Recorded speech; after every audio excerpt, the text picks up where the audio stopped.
My name's Troy Urbano. I'm employed by Southeast Healthcare, and I'm assigned to the Columbus Division of Fire, REACT.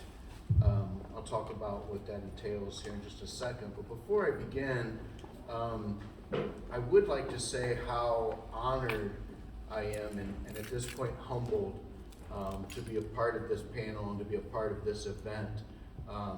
Wow, amazing stories, amazing people up here with me.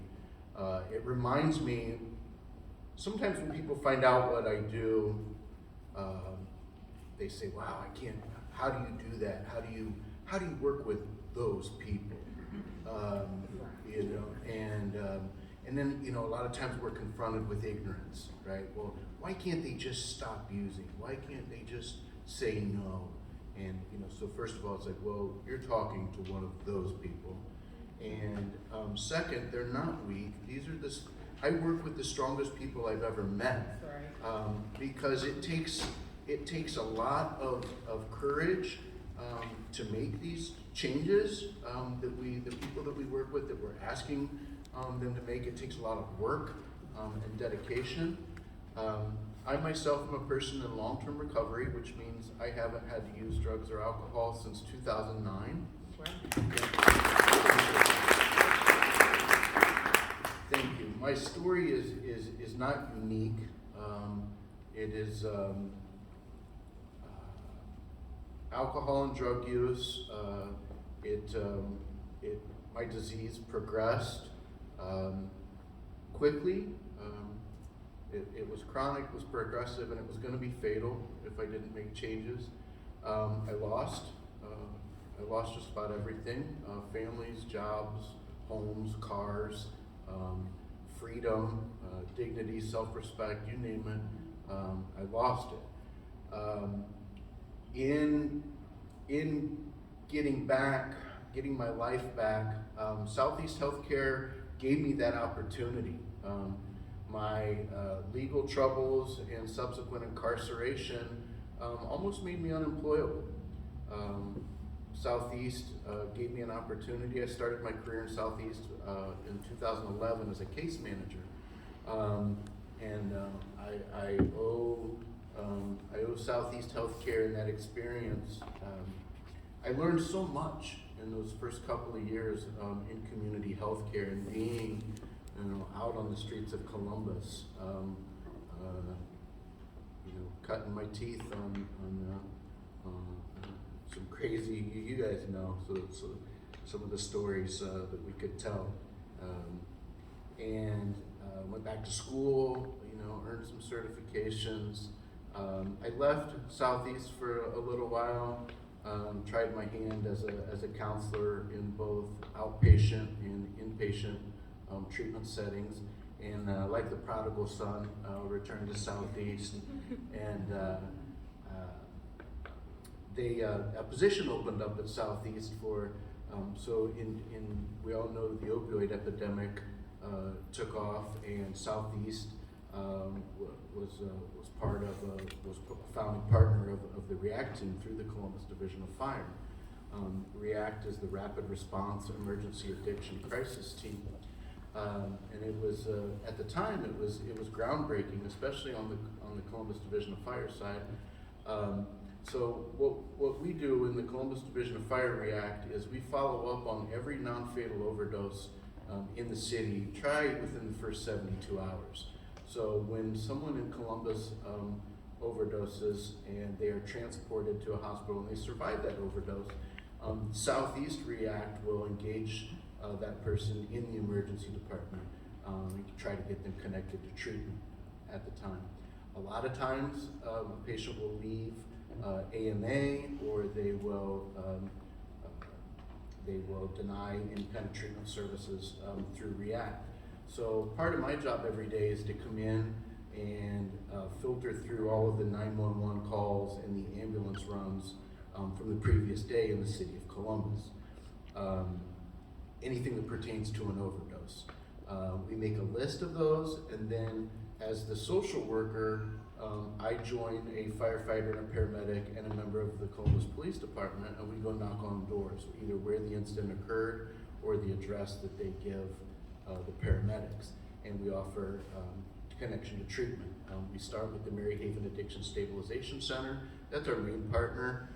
We can get them in there regardless of insurance status, which, you know, in the population that we work with is very important to start there. But we do have partnerships with agencies all over the state and get them into any kind of treatment. A lot of times, Mary Haven, maybe the behaviors associated with substance use disorder sometimes create barriers or where they're not allowed back into a Mary Haven for a certain amount of time. So we try other avenues. And of course, in the spring of 2020, when the world changed and COVID changed the way everybody had to do things, we just started flooding the communities with naloxone, and the three areas of the cities where all the negative social determinants occur, the South End, the Hilltop of Bobs, and the Linden area.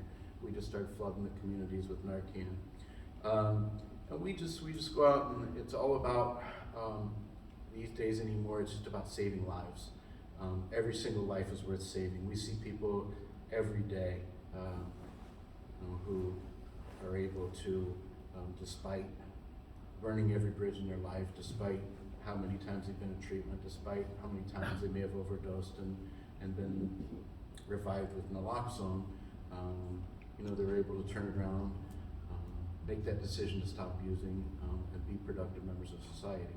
So it's all about true harm reduction for us, which is ironic having police officers and firefighters on our team, but they've all been touched by substance use disorder, like all of us have, in one way or another. They're compassionate, they're empathetic, and they're true professionals. And despite having police officers on our team, in the 4 years I've been on the team, we've made 0 arrests. That's just not what we're about. We're all about saving lives, and that's what we do. My role on the team as a person in long-term recovery is, I find people on that team look to me for to engage the individuals. I look to simply provide hope to the people that we're engaging. Almost 13 years ago, I was hopeless, and I found a way to look in the mirror and learn to love myself again. And so I try to provide that hope. And through my recovery, there's been ups and downs. Like Jennifer said, it's not all rainbows and butterflies. It's ups and downs. At 7, almost 8 years in recovery, my wife died suddenly and unexpectedly. Oh. And I managed to, I have the same sponsor for 12 years now. He was at my house within hours. We went to a meeting that night, and he's been by my side ever since. And one of the things that I learned through that experience and that I try to share is that no matter what, do I have to pick up again. And it's not no matter what if I lose my job, unless I lose my job. It's not no matter what unless I lose my spouse. No, it's no matter what do I ever have to pick up again. And so that's part of the thing, part of the strengths that I bring to the team and that I can share. And I just continue. I almost 13 years in, I'm still go to meetings, meet with my sponsor on a regular basis. He makes me work the steps every year, 1 step every month. So, I hate April. Every month I hate April and May. You know what I'm talking about.